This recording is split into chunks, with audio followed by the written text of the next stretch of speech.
네, 안녕하세요. 애플파이 쌤입니다. 오늘도 찾아왔습니다. 네, 유튜브 중독, 거의 동영상 중독.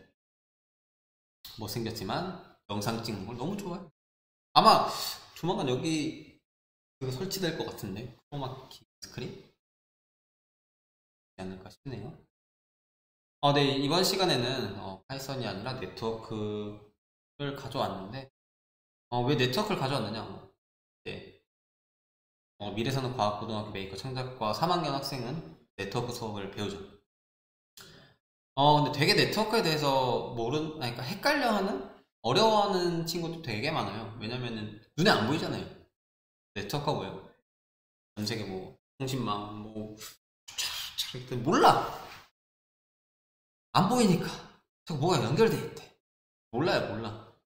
그래서 되게 눈에 보이지 않아서 어려워하는 친구들이 있고, 이제, 수업 말고 영상을 통해서 계속해서 이제 수업 영상을 보고 싶어 하는 친구들도 있을 것 같아서 한두 명만 있어도 저는 성공적이라고 믿고 있습니다. 그런 친구들이 있을 것 같아서 가져왔고요. 정보 처리 기능사에도 네트워크 과목이 있죠. 그런 시험에도 도움이 될 거기 때문에 영상을 참고해 주시면 감사드리겠습니다. 네트워크란 뭐냐? 네트워크란 무엇일까요? 몰라요. 네트워크가 뭐예요? 네트는 그물이고 워크는 일이고 막 죄송합니다. 이런 친구들이 있었어요. 진짜로 있었어요. 네트와 워크, 작업의 합성어로 서로 떨어져 있는 여러 대의 컴퓨터 시스템이나 모기기를 전송회선을 이용하여 연결함으로써 정보를 교환하도록 구성한 통신망이다. 그리고 네트워크의 주요 기능에는 정보 교환, 원공, 격 제어가 있다.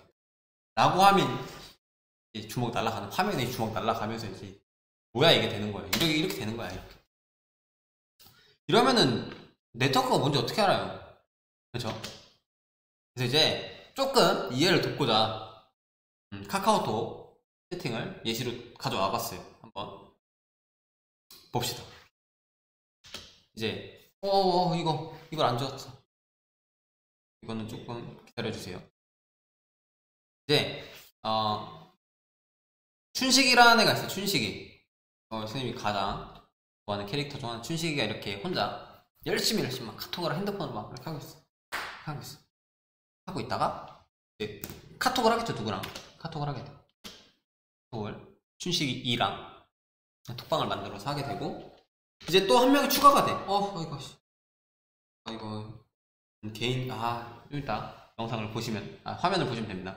이렇게 또 세 명이서 단톡방이 만들어지고, 또 이렇게 한 명이랑 또 단톡방이 만들어서 네 명이 됩니다. 그러면 또 춘식이 또 초대해. 다른 춘식이 또 친구를 초대하고, 얘가 또 다른 친구를 초대해. 그럼 얘는 또 다른 친구를 초대하고, 또 얘를 이렇게 초대하면 이게 하나의 카톡 이렇게 방이 되는 거잖아요. 이것 때문에 있었던 거예요. 이 하얀색 화면이. 이렇게 한 명이 춘식이 1 처음에 시작했던 얘가 카톡방을 혼자 하다가 나와의 채팅만 하다가 친구랑 이렇게 한 명 한 명씩 채팅을 하면서 방을 늘려가면서 하나의 이렇게 방이 만들어진 거죠. 하나의 방. 이 단톡방은 선생님은 오상고라는 데를 졸업을 했는데, 오상고 친구들이랑 같이 있는 단톡방입니다. 이 단톡방이 만들어진 이게 바로 네트워크인 거예요. 이렇게 한 공간에 모여서 여기서 정보도 주고받고 대화도 할 수 있고 뭐 통화도 할 수 있고 다 할 수 있잖아요. 이런 게 바로 네트워크예요. 그러니까 선생님은 이렇게 얘기합니다. 네트워크는 통신 가능한 통신 가능한 장비들의 집합이다.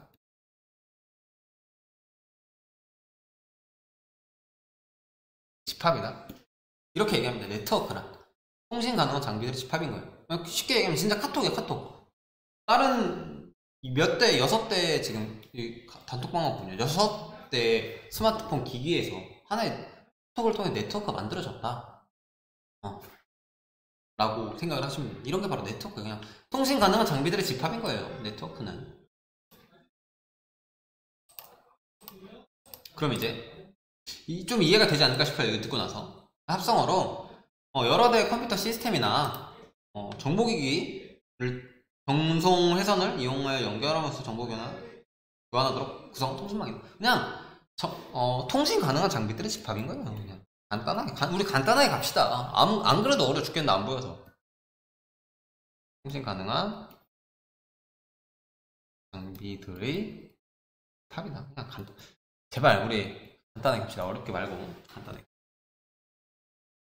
그럼 이제 이 네트워크 안에선 정보 교환, 카톡, 대화 주고받을 수 있고요. 자원 공유, 뭐 사진, 동영상 받을 수 있고요. 원격 제어는 뭐 안 되지만 네트워크를 통해서 이제 연결되어 있으니까, 같은 공간에 있으니까 원격 제어도 가능하다라는 것을 알고 있으면 됩니다. 이제 조금 이해가 되지 않았을까 싶어요. 여러분이 지금 가지고 있는 카톡 단톡방이 다 네트워크인 거예요. 네트워크. 이제 이거 유명한 짤이라서 이제 설명을 듣고 이렇게 되는 거죠. 되는 걸 볼 수가 있습니다. 그럼 이제 전 세계가 막 묶여 있다고 했잖아요. 네트워크를 통해서 그런 얘기를 많이 들었을 거예요. 이 전 세계 춘식이들 모아놓은 거. 전 세계 춘식이들.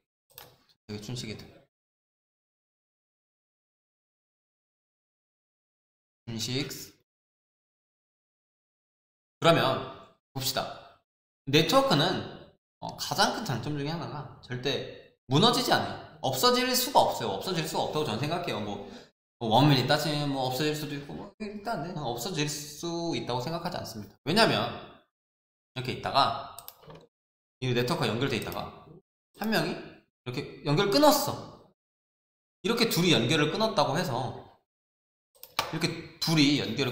이 네트워크가 무너지거나 없어지거나 하는 걸까요? 만약 예를 들어서 뭐 지진이 나서 바닷속에 있는 뭐 연결된 케이블, 다른 나라 대륙간에 연결된 케이블이 사라졌다고 치면 이 대륙과 이 대륙을 직접 교류를 할 수는 없을 뿐이지 연결이 끊어진 건 아니잖아요. 이렇게 다른 나라를 통해서, 다른 춘식을 통해서 통신이 가능한 것처럼 이 한 선이 하나 끊겼다고 해서 네트워크가 없어지거나 무너지진 않습니다. 그리고 이제 예를 들어 그 다음에 춘식이 이렇게 없어져. 이렇게 연결이 끊어져. 그렇다고 해서 이 네트워크가 무너지지 않습니다. 한번 연결된 네트워크는. 그럼 이제 네트워크가 붕괴될 수 있는 방법은 이제 뭐 전 지구가 갑자기 운석마저 다 없어지거나, 그러면 이제 네트워크 전체가 붕괴될 수가 있겠죠. 하지만 그런 상황이 아니고, 특별한 상황이 아니고서야 네트워크는 절대 없어지거나 무너지지 않는다 라는 게 가장 큰 장점이자 특징이 아닐까 싶어요. 그럼 이제 네트워크에서 이제 여러분이 데이터, 뭐 카톡을 주고받는다던가 뭐 어떤 데이터를 주고받을 거잖아요. 그럼 그 데이터를 어떻게 주고받는지 한번 실생활 예제를 통해서 설명을 해보면, 선생님이 옷을 사야 돼요. 아까 사이선 찍은 옷이랑 똑같긴 한데, 옷을 사려고 선생님 진짜 카드를 이렇게 가져왔어요. 카드를 통해서 결제를 했어요. 뭐 인터넷 쇼핑, 뭐 인터넷을 통해서 구매를 했어요. 그럼 이제 이 춘식 사장님한테 데이터 가겠죠. 구매를 했다고. 그리고 이걸 데이터라고 보면 돼요. 이제 춘식 사장님은 직접 저한테 이렇게 전달을 해주네요. 여기 옷 있어 라고 주지 않을 거잖아요. 춘식 사장님이 해외에 있어. 해외 직구를 해야 돼. 그럼 춘식 사장님이 직접 저한테 오는 건 아니잖아요. 그래서 어떻게 이제 과정을 거치느냐 다 알고 있을 거예요. 이제 주문을 받으면 이제 춘식 사장님이 이제 포장을 하겠죠.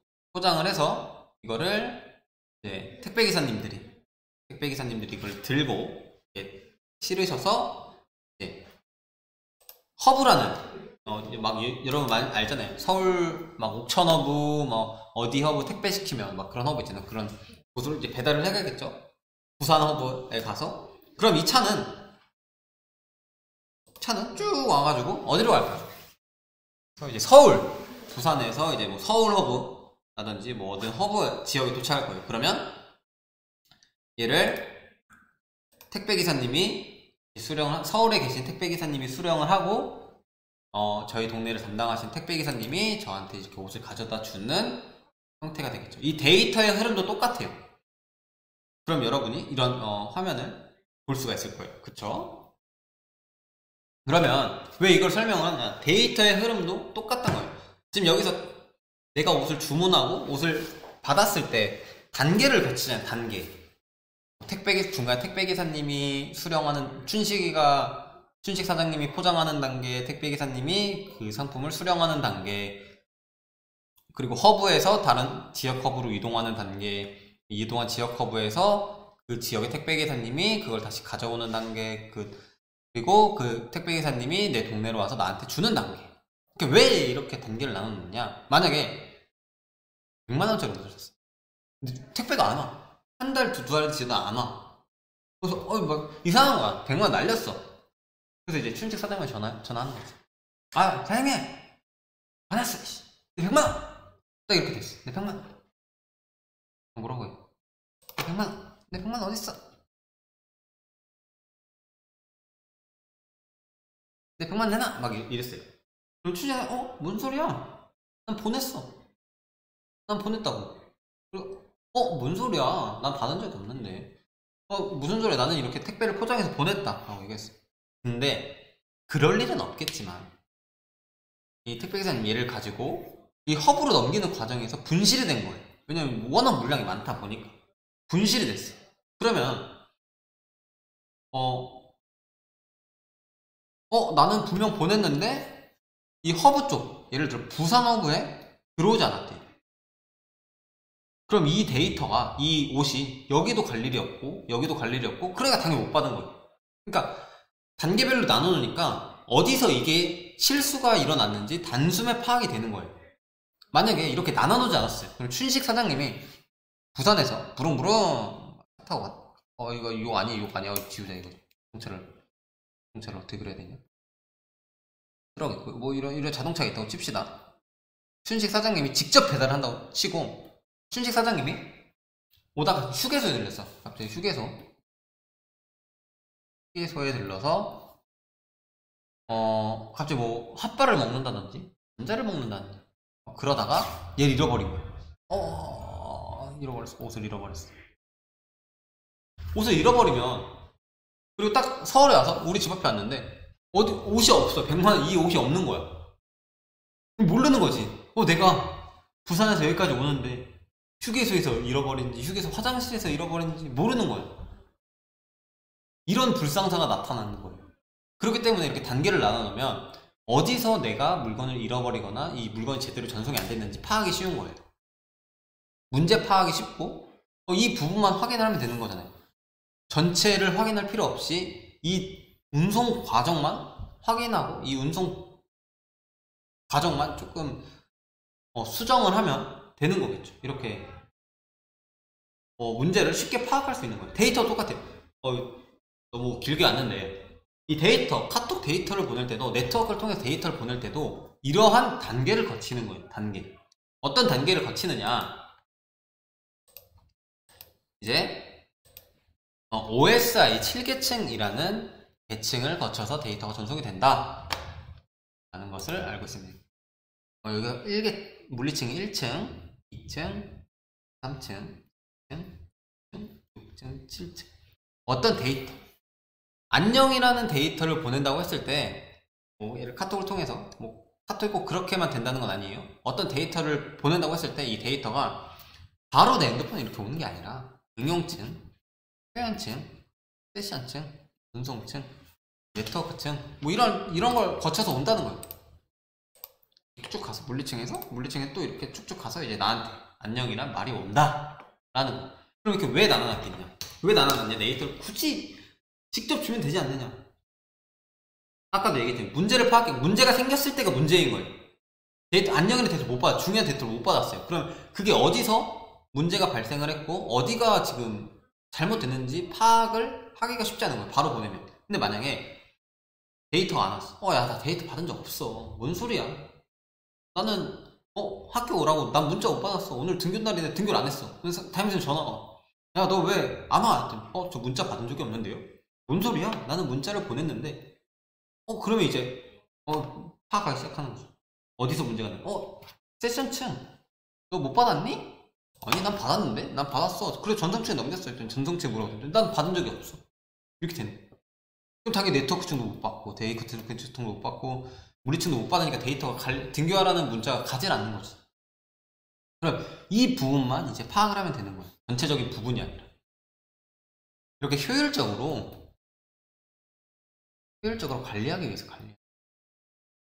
뒤에서 배우겠지만 응용층, 표현층, 세션층, 전송층, 네트워크층, 데이터 링크층, 물리층에서 쓰이는 장비들이 각각 달라요.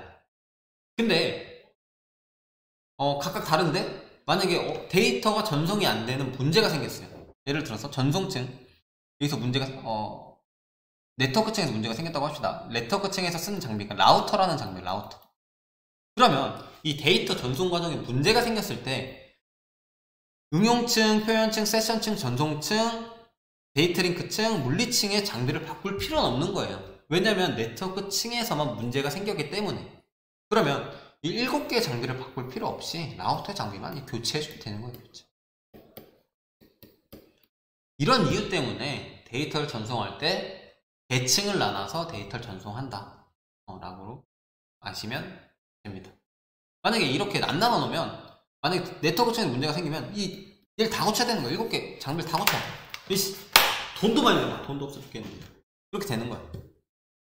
그렇기 때문에 이렇게 층별로 나눠놔서 데이터를 효율적으로 데이터의 자원들, 데이터를 전송할 수 있는 자원들을 효율적으로 관리하기 위해서 네트워크를 계층을 나눠서 데이터를 전송한다 라는 겁니다. 이렇게 네트워크의 되게 기본적인 거를 설명을 했어요. 그럼 이제 우리가 데이터 전송이고 뒤에 하나만 더 하면 우리나라에 이제 뭐 인터넷을 주는 이거는 궁금해 할까봐 조금 가져왔는데 우리나라에서는 인터넷을 이렇게 접속을 합니다. 여러분 뭐 네트워크 뒤에 본체 뒤에 있는 랜선을 꼽으면 벽면에 있는 램포트나 외장 모뎀을 통해서 이렇게 쭉 나가겠죠. 쭉 나가서 ISP라는 인터넷 공급을 해주는 업체예요. 서버. 인터넷 공급을 해주는 곳이에요. 얘를 통해서 KT나 SK나 LG를 통해 도메인 메인 서버를 통해서 인터넷 네트워크 세개에 접속을 할 수 있는 겁니다. 이렇게 네트워크를 접속할 수 있는 기관들이 있어요. 이 기관이 없으면 네트워크에 접속하기가 힘듭니다. 개인이. 왜냐면 IP 주소 뭐 등등의 여러 이유가 있기 때문에 기관을 통해서 네트워크 세개에 접속을 할 수가 있다.